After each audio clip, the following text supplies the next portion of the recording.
Hello everybody, আসসালামু আলাইকুম। This is me doctor খাদিজাতুল কুবরা। আপনারা সবাই জানেন আমি অ্যাস্থেটিক ফিজিশিয়ান হিসেবে কাজ করছি বিগত প্রায় 3 ইয়ার প্লাস, অলমোস্ট 4 ইয়ার বলা চলে।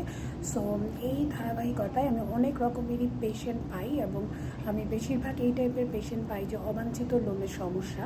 আগেকার যুগেও এই প্রবলেমটা ছিল, বাট এতটা বেশি ছিল না। এখনকার যুগে যতটা বেশি এই সমস্যাগুলো হয়ে দাঁড়িয়েছে, এর মেইন কারণ হলো হরমোনাল ইমব্যালেন্স। আমাদের এখন দৈনন্দিন লাইফস্টাইল এতটাই চেঞ্জ হয়ে গিয়েছে, আমরা এতটাই আরামপ্রিয় হয়ে গিয়েছি যে আমাদের সব কিছুতেই আরাম, খাবার দাবার থেকে শুরু করে দৈনন্দিন যে কোনো প্রয়োজনীয় জিনিসপত্র আমরা কিন্তু সব অনলাইনে পেয়ে যাচ্ছি। যার দরুন যেটা হচ্ছে, আমাদের খুব অ্যাক্টিভিটিস হচ্ছে না, সেডেন্টারি লাইফস্টাইলের দিকে আমরা ঝুঁকে পড়ছি এবং যার ফলে কিন্তু আমাদের এই হরমোনাল ইমব্যালেন্সগুলো হচ্ছে, ওবেসিটি গেইন করছে, আমাদের যেই নর্মালি মেনস্ট্রুয়াল সাইকেল সেটাতে হ্যাম্পার হচ্ছে, যার জন্য ইনফার্টিলিটি ডেভেলপ করছে। সো দেখা যাচ্ছে এই সমস্যাগুলো কিন্তু পাচ্ছি। এবং হার্সুটিজম যেটা বললাম, অবাঞ্ছিত লোমের সমস্যা, সেটা তো হচ্ছেই। সাধারণত পিসিওএসের মধ্যে এই ডিজিজের কারণে এই সমস্যাগুলো বেশি দেখা দিচ্ছে। সো এই যে সমস্যাগুলো, এগুলো নিধনের জন্য আমাদের সমস্যা হয়ে গেলে তো তখন আমাদের ওয়াইজ ট্রিটমেন্ট নিতে হবে।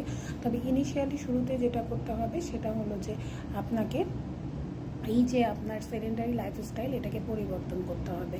আপনাকে দৈনিক অন্ততপক্ষে 30 মিনিটস আর হাঁটাচলা করতে হবে। ফুড হ্যাবিটসের তৈলাক্ত খাবার সরিয়ে একটু ভিটামিন মিনারেলসযুক্ত খাবার আমাদের অ্যাড করতে হবে।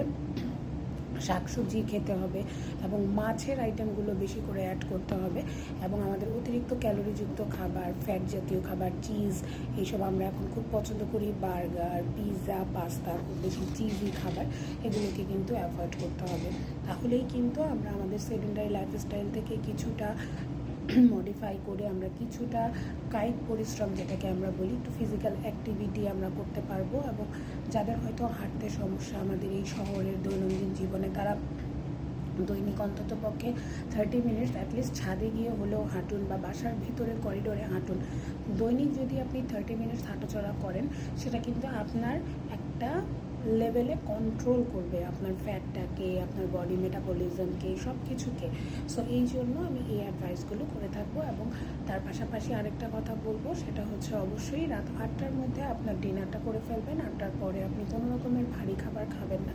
চাইলে আপনি একটু ফ্রুটস খেতে পারেন, গাজর খেতে পারেন, কিন্তু এছাড়া আপনি রাতে কোনো ভারী খাবার খাওয়া যাবে না। সো আজকের এই টিপসটা ছিল যাতে আমি এই যে এত পেশেন্টস এরকম পাচ্ছি, এদেরকে যেন না পাই। এবং আমিও চাই যে আপনাদের এই প্রবলেমটা যেন সর্ট আউট হয়ে যায়। বাট হার্সুটিজমে যে আনওয়ান্টেড হেয়ার গ্রো করে যায়, সেটার জন্য অনলি ট্রিটমেন্ট হচ্ছে লেজার করেই আনওয়ান্টেড হেয়ারের ট্রিটমেন্টটা ঠিক করতে হয়। এছাড়া আপনার হরমোনাল সমস্যার জন্য তো আপনাকে এন্ডোক্রাইনোলজিস্টের সাথে কথা বলে আপনার করতেই হবে। সো এর সাথে ওজন নিয়ন্ত্রণের ব্যাপারটাও যেহেতু চলে আসে, তাই এই ওজন নিয়ন্ত্রণের জন্য এই টিপসগুলো দিয়ে দেওয়া। এবং অবশ্যই রাত জাগাটাকে পরিহার করতে হবে। আমরা যতই রাত জাগিয়ে আমাদের ডার্ক সার্কেল করতে থাকে, অ্যাকনি হওয়ার প্রবণতা বাড়তে থাকে, এইজিং সাইনগুলো বাড়তে থাকে, আমরা মুটিয়ে যাই। সো এই যে প্রবণতাগুলো এবং আমাদের যে লাইফ স্প্যান, তাও কিন্তু রাত জাগার সাথে, এই জিনিসগুলো আমাদেরকে একটু অ্যাভয়েড করতে হবে। সো আজকের ভিডিও এখানেই শেষ করছি। সবাই ভালো থাকবেন, সুস্থ থাকবেন। যারা আমার চ্যানেলটিকে এখনও সাবস্ক্রাইব করেননি, অবশ্যই সাবস্ক্রাইব করে দেবেন। ফেসবুক পেজে ফলো দিবেন, লাইক দিবেন। এবং আমার টিকটকেও আমি এইরকম স্বাস্থ্য টিপস